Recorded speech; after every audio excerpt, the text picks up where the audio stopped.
I want all of us to listen and listen in very well.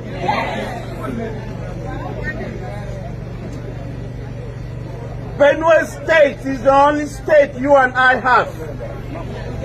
So this is the only state we call home. Nobody, I repeat, no single individual has a monopoly over Benue State. All of us are stakeholders of the state.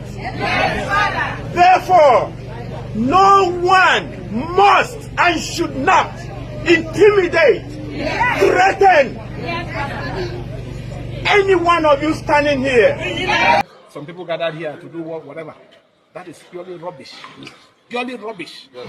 You cannot sit when there is a problem and you say you're doing anything. What are you doing? I'm the chief security officer. I'm the head of the government. Yes. So this person that should come, declare the place, and create an alternative place for assembly to sit. So whatever action that is taken here is none and void. There have been a lot of battles between sitting governors and their political godfathers in Nigeria lately, and the outcome has not really been great at all. Benue and Rivers have been in the news for some negative reasons in recent times, because the godfathers, who were former governors, believe that their proteges, that is the sitting governors, must do their biddings. And for me, I don't blame them, because we need to trace the root of all these problems. And if we understand clearly where all this started from, we will begin to appreciate the fact that it is always not advisable as a leader to start a trend that people will build on. We will recall in 1999 when democracy returned to Nigeria. President Olusegun Obasanjo, the president at that time, would have to chase the founding fathers of the PDP, who felt his approach to governance at the time was not really good. He kicked out opposition, and he made sure these men who were the visionary leaders of the party had no voice. That was when touts were introduced into the Nigerian politics. The Fayoshes of this world, and so many of them who could challenge the stakeholders that established the party that would later become the PDP. And that was how they edged these men out. And it became a case of those who could do my biddings. And that was how a lot of these guys that have no business in the political space became governors, senators, and key political influencers. It was under Obasanjo that a sitting governor of a state could have been removed without due process. It was under Obasanjo that a party leader will be forced to resign at gunpoint. It was under Obasanjo that all kinds of anti-democratic practices took place. A state like Lagos would be starved of allocations. Do you now see why a sitting senator like Abamoru will stand before Nigerians and demand that a state's fund be also seized? It is because there was a precedent. Senator George Akume, the current SGF, and Barrister Nyesom Wike were governors at the time. They had their moments, they had no godfathers. And even when they had people who supported them into power, they teached them. And all they want now is absolute loyalty by the sitting governor whom they claim to have helped into office. It baffles me to see that governors who understood what it means to be an executive governor in the past would disrespect and disregard the office of the governor.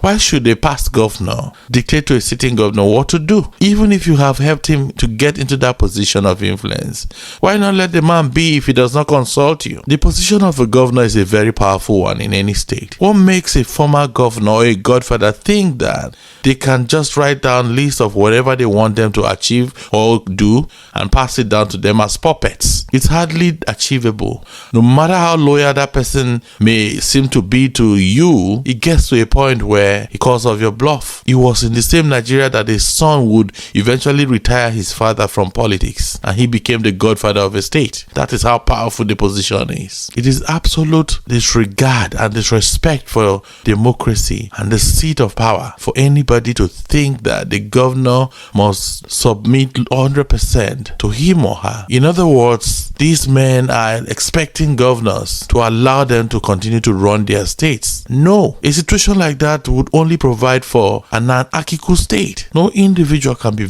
powerful than the state. As long as you are no longer the governor of a state, you cease to wield such influence and power. And you have to respect the seat of the governor, because you were once a governor, and during your time, nobody disrupted you. Nobody could oppose you. You did as it pleases you, and you had your moment while it lasted. I do not think that attempt to impeach a sitting governor with few members of the state assembly is a legal and healthy means of getting somebody out of office. I think there should be legislation that checkmates some of these excesses as well. 1999 brought upon us all kinds of people who don't understand what democracy is, people who don't respect the rule of law, those who don't understand that the power that the executive wields is one that should be respected. For too long, we have disrespected certain positions. For too long, the godfathers don't think that once you have somebody into office, it is an opportunity for them to serve the people and not you. If they fail to consult you, it does not mean that you must find an